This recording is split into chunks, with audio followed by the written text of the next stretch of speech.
10월 3일 금요일 새벽 우리가 함께 묵상하실 말씀은 역대하 16장 1절에서 14절 말씀인데요. 우리 1절에서 6절 말씀까지 먼저 읽도록 하겠습니다. 1절에서 6절입니다. 아사 왕 제36년에 이스라엘 왕 바아사가 유다를 치러 올라와서 라마를 건축하여 사람을 유다 왕 아사에게 왕래하지 못하게 하려 한지라. 아사가 여호와의 전 곳간과 왕궁 곳간에 은금을 내어다가 다메섹에 사는 아람 왕 벤하닷에게 보내며 이르되 내 아버지와 당신의 아버지 사이에서와 같이 나와 당신 사이에 약조하자. 내가 당신에게 은금을 보내노니 와서 이스라엘 왕 바아사와 세운 약조를 깨뜨려 그가 나를 떠나게 하라 하매 벤하단이 아사 왕의 말을 듣고 그의 군대 지휘관들을 보내어 이스라엘 성읍들을 치되 이룡과 단과 아벨마임과 납달리의 모든 국고성들을 쳤더니 바아사가 듣고 라마 건축하는 일을 포기하고 그 공사를 그친지라. 아사 왕이 온 유다 무리를 거느리고 바아사가 라마를 건축하던 돌과 제목을 운반하여다가 게바와 미스바를 건축하였더라. 아멘.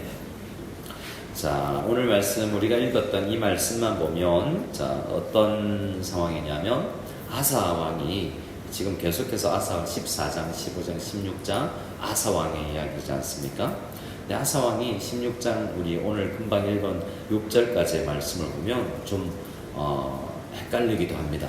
아사 왕이 잘한 건가 잘하지 못한 건가. 그런데 그 이후에 7절 이후의 말씀을 보면 아사 왕이 야단을 맞고 있죠. 그래서 그 문맥을 보면 우리가 아사 왕의 실수가 있다라고 생각하겠지만 사실 1절에서 6절까지 우리의 삶을 실제로 살펴보면 나의 삶에 적용해보면 이게 그렇게 잘못한 건가 이렇게 생각해 볼 수 있습니다. 왜 그렇습니까? 1절에 보면 북이스라엘 바아사 왕입니다. 남유다의 아사 왕이고 지금 북이스라엘에는 바아사 왕이죠. 근데 바아사 북이스라엘 왕이 라마라는 곳을 건축했다고 그래요. 라마가 어딘가 그러면 라마는 남유다와 북이스라엘의 국경 지역이라고 할 수 있습니다. 예루살렘에서 한 8km 정도 위로 떨어져 있고 북쪽으로 향해 있겠죠. 근데 그 라마라는 곳을 건축해서 그곳에 북쪽 사람들이 남쪽으로 자주 내려왔나 봐요. 그래서 더 이상 남하하려는 것은, 그러니까 분명히 여기만 봐도 북이스라엘에서 지금 남쪽으로 넘어오려는 사람들이 많이 있었구나라는 생각을 하게 되죠. 그만큼 뭔가 북이스라엘 바아사 왕이 위기를 느낀 겁니다. 그리고 라마라는 곳을 건축해 놓으면 그것을 전초기지로 삼아서 언젠가 남왕국 유다를 침공할 수 있겠죠. 그래서 길목을 막는 역할도 되기도 하고 또 군사의 전진 기지가 될 수도 있는 것입니다.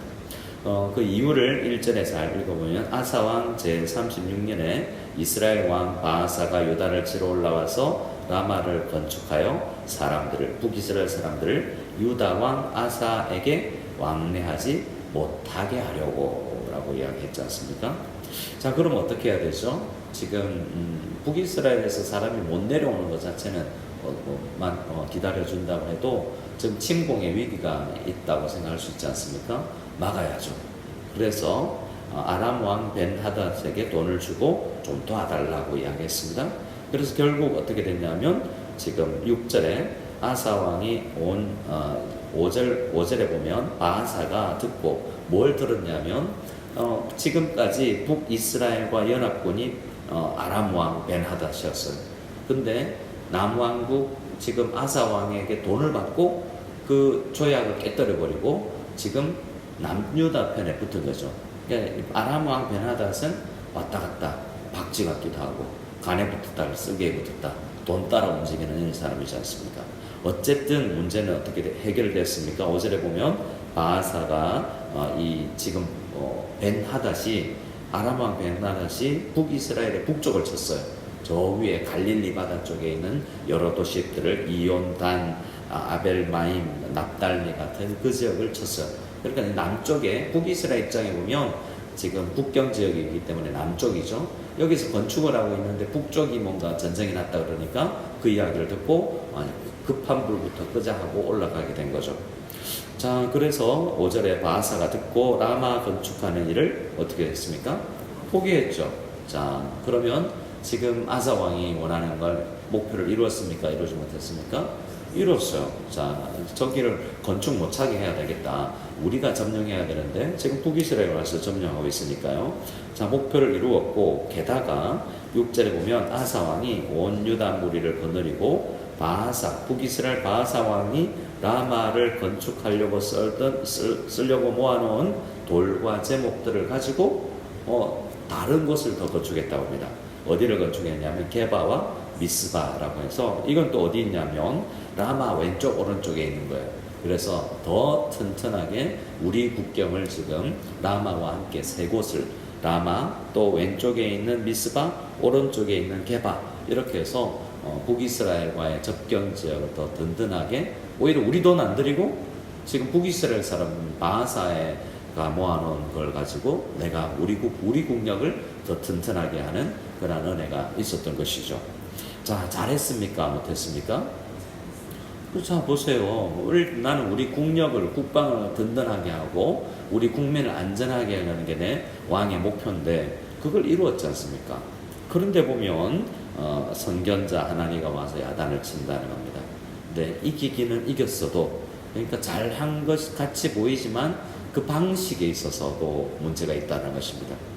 그 핵심은 2절에 있습니다. 2절 말씀을 보면 아사가 여호와의 전 곳간과 왕궁 곳간에 은금을 내어다가 다메섹에 사는 아람 왕 벤하닷에게 보내서 너 지금 북이스라엘하고 친구지, 친구 깨뜨리고 나하고 친구하자라고 이야기합니다. 그래서 3절에 내가 내 아버지와 당신의 아버지 사이에서 같이 우리 앞전에 말도 잘한 거죠. 우리 역사가 있지 않냐. 우리 아버지와 당신 아버지 사이에 좋았는데 우리도 잘 지내보자 라고 이야기를 하고 그리고는 결국은 말 잘한 게 아니라 돈을 많이 준 거예요. 그래서 어떻게 이야기하냐면 나한테 와서 이스라엘 왕 바하사와 세운 약조를 깨뜨려라 라고 이야기한 겁니다. 사실은 이 말씀을 보면 이제 하나님 앞에 왕이 되면서 약속했던 것을 본인을 깨뜨리면서 또 다른 사람에게 약속도 깨뜨리라고 이야기한 거예요. 하나님하고 약속은 우리가 신명기 17장에 보면 왕이 되면 이스라엘 왕은 은금을 너무 많이 말도 많이 둘면 안 되고 국방력을 희한하게 너무 강하게 해서 하나님을 의지하지 않으려는 그러한 자세를 없애야 됐는데 하나님을 의지하려는 것보다 아람 왕 세상을 의지하려는 성향이 그에게 강해서 하나님과의 약속을 지금 남유다 왕 아사 왕이 깨뜨리고 있는 모습을 보게 되는 겁니다. 그걸 지적하는 것이 7절의 선견자 하나니예요.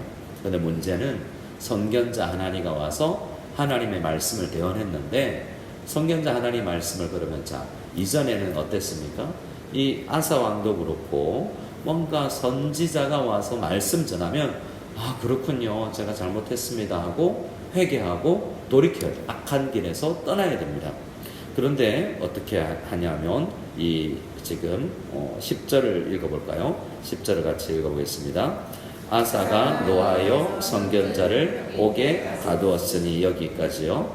어떻게 합니까? 너 기분 나쁜데 내가 일을 못했다는 거야 지금? 그렇게 기분 나빠서 선견자 하나니를 옥에 가두어 버렸다라고 이야기하고 있습니다. 자 지금 그래서 아사 왕의 실수가 뭡니까? 하나님 말씀 떠나 하나님 의지하지 않은 것. 하나님 의지하고 지금 선견자 하나니의 이야기는 7절에 왜 선견자 하나니가 유다 왕 아사에게 와서 그에게 이르되 아람 왕 북이스라엘과 친구하고 있는 아람 왕을 의지하고 왕의 하나님 여호와를 의지하지 아니하였다. 그렇기 때문에 앞으로 어떻게 될 거냐면 아람 왕의 군대가 왕의 손에서 벗어나게 됐습니다 라고 이야기합니다. 이 말은 뭐냐면 아람 왕을 의지했어요. 오히려 아람 왕이 당신에게 어려움이 될 겁니다 라는 이야기를 합니다. 결국 남유다에게 나중에 18장을 넘어가 보고 25장을 가보면 이 아람이 결국 돈 주고 우리가 친구하자라고 의지했던 이 사람이 우리를 침공하게 되는, 또 우리의 적이 되어버리는, 그러니까 돈 주고 우리의 적 만들어버린 꼴이 되어버리는 것이 그의 실수가 되었습니다.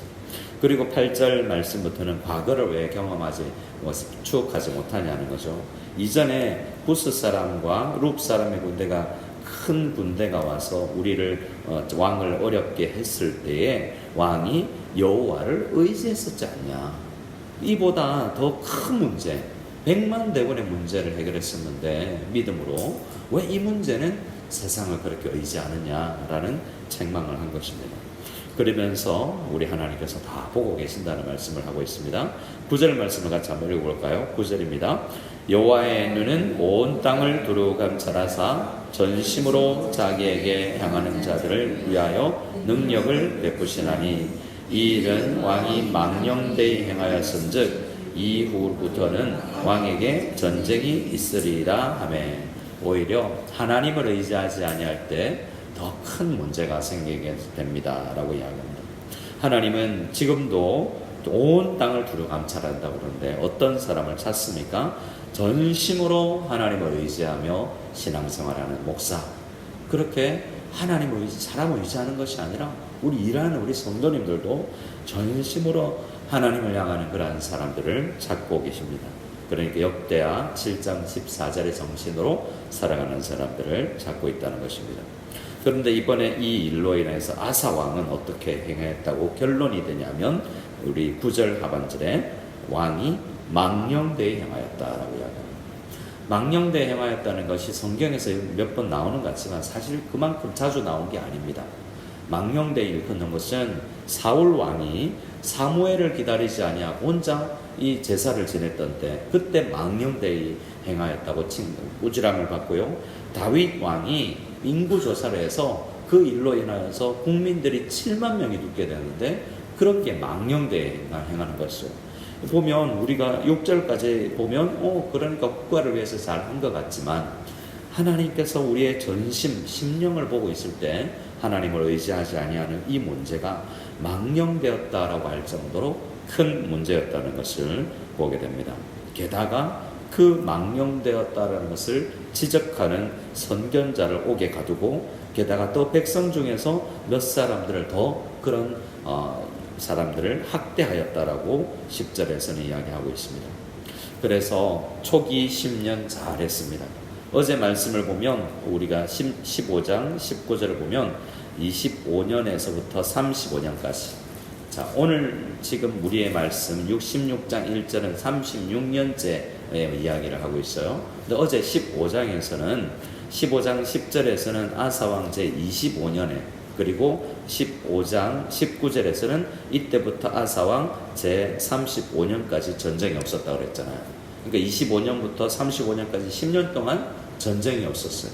앞서 왕이 되었던 초기 10년 동안도 평안했습니다. 그런데 문제가 뭡니까? 이제 평안하게 인생을 마무리해야 될 36년째 들어서 오히려 신앙생활을 오래 하고 뭔가 연륜이 깊어졌는데 불구하고 더 큰 문제가 생깁니다. 그래서 우리는 섰다고 생각하는 우리가 오히려 넘어질지 미끄러질지 겸손해야 됩니다. 신앙생활 36년째, 뭔가 봉사하고 목회 선교한 지 36년 된 뭔가 오래된 경험, 그 경험이 오히려 하나님을 의지하는 데로 쓰임받지 못하고 세상을 의지하는 데 쓰임받았던 것을 보게 됩니다.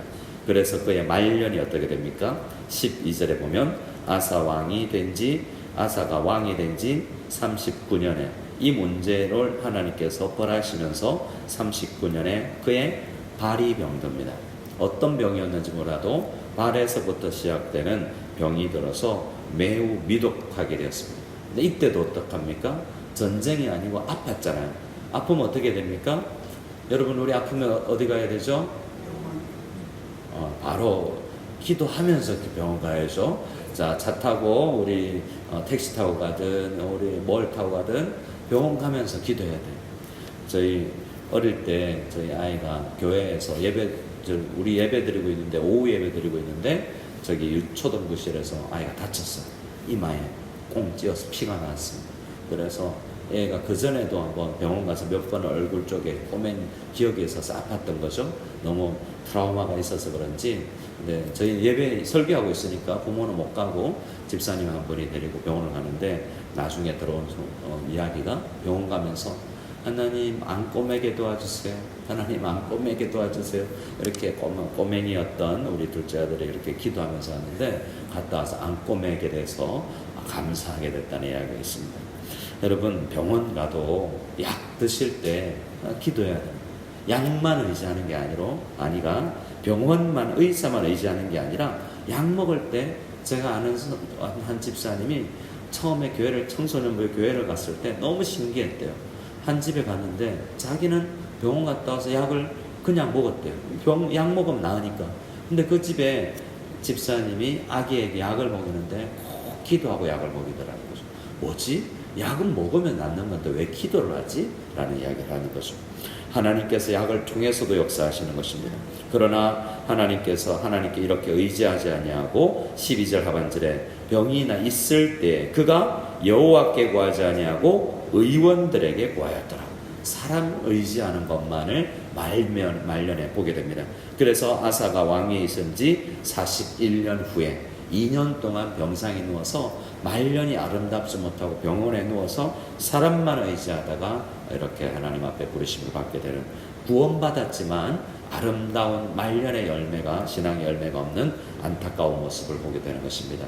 바라기는 우리 모두는 정말 지금도 하나님 앞에 굳게 서 있고 하나님을 날마다, 사람도 좀 의지할 수 있겠지만 우리가 점점 주님을 더 의지할 수 있게 되는 저와 여러분들 다 될 수 있기를 간절히 소원합니다. 더 말년이 아름다운 우리가 다 될 수 있기를 소원합니다. 아멘.